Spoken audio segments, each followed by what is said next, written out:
ஒரு பயங்கரமான ஆக்சிடென்ட் 17 வயசு பொண்ணு கலந்தியோட வாழ்க்கையவே புரட்டி போடுது.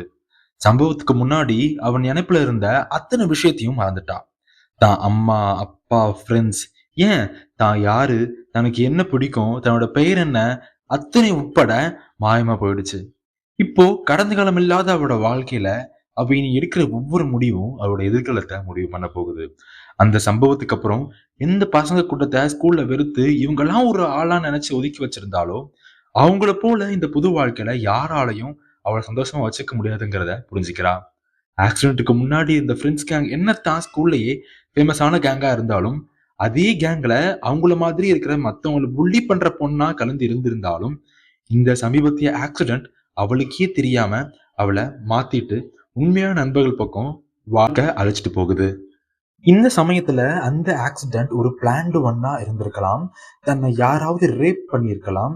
அதற்கு அப்புறம் கொலை முயற்சியா ஆக்சிடென்ட்னு யாராச்சும் மறைக்க பார்த்திருப்பாங்கன்னு பல பயங்கர எண்ணங்கள் அவ மனசுல எழுது. அது பல ராத்திரிகள் அவளை தூங்க விடாம சித்திரவதை செய்ய ஆரம்பிக்குது. பல கெட்ட கனவுகள் அவ ராத்திரி எல்லாமே ஆக்கிரமிக்குது. ஒரு பக்கம் பழசெல்லாம் திரும்ப ஞாபகம் வராமலே போயிடுமோன்ற பயம், மறுபக்கம் திரும்பி வர ஞாபகம் அவளுக்கு என்ன நடந்துச்சுன்னு ஞாபகப்படுத்துற விஷயம் அவளை முழுசா முடக்கி போட்டுருமோன்னு பயம்.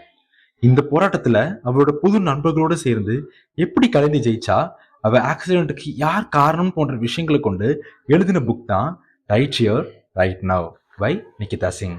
இந்த புக்ல two different lifestyles of ஸ்டூடெண்ட்ஸை, அதாவது ஒரு +1 +2 படிக்கிறவங்க லைஃப் எப்படி இருக்கும்னு காமிச்சது நல்லா இருந்துச்சு.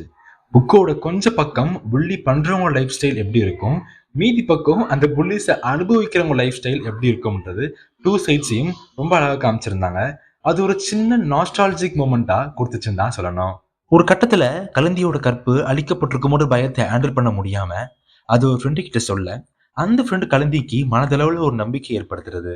அவ யோசிக்கிறதெல்லாம் வெறும் கற்பனையா தான் இருக்கும்னு புரிய வைக்கிற முயற்சிகள் எல்லாம் ரொம்ப நெகிழ்விக்கும்படியா இருந்துச்சு.